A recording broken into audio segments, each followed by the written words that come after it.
হেই everyone, আমি লাবণ্য। আর এই ভিডিওটা আমি পোস্ট করব কিনা ঠিক বুঝতে পারছিলাম না, কারণ এই ভিডিওটা ছিল রং খেলার ঠিক আগের দিনের। তো প্রায় 4 মাস হয়ে গেছিলো, তারপরেও ভাবলাম না তোমাদের সাথে এটা শেয়ার করেই ফেলি। অ্যাকচুয়ালি আমরা সবাই মিলে রং খেলাতে এবার বনগাঁ ছেড়ে গেছিলাম শান্তিনিকেতন। আর শান্তিনিকেতনে যাওয়ার আগে গেছিলাম কালনাতে। কালনা থেকেই আমরা সবাই এক জায়গায় হয়েই যাওয়ার প্ল্যান ছিল শান্তিনিকেতনে। তো শান্তিনিকেতনের একটা বড় ভিডিও আমি এডিট করে রেখেছিলাম পরে তোমাদের সাথে শেয়ার করব বলে, বাট সেটা কোনো কারণে ডিলিট হয়ে যায়।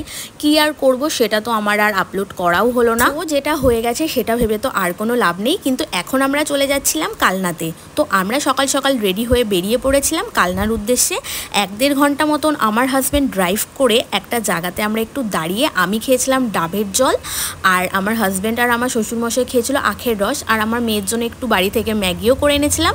খাওয়া দাওয়া করে ঘুমিয়েও পড়েছে। তো তারপর আমরা এই যে দেখতে পাচ্ছ, এটা কালনা ফেরিঘাট বলে, মানে গঙ্গার ওপর থেকে। সো এখান থেকে বেসিক্যালি কোনো ব্রিজ নেই, এখানে লঞ্চে করে মানুষ বা গাড়ি সব কিছুই পারাপার করানো হয়।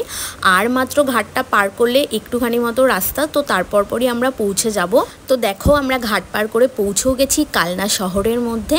আর এইটা যেটা দেখছো, এটা 108টি শিব মন্দির। এখানে কিন্তু আমি আগেও একবার গেছিলাম, তার একটা ব্লগও আমি শেয়ার করেছিলাম, তো তোমরা কিন্তু আমার চ্যানেলে সেটা পেয়ে যাবে। সো আজকের ভিডিওটা এই পর্যন্তই। ভালো লাগলে কিন্তু অবশ্যই একটা লাইক করে দিও, আর চ্যানেলটিকে সাবস্ক্রাইব করতে ভুলো না। আজকের মতো তাহলে টাটা।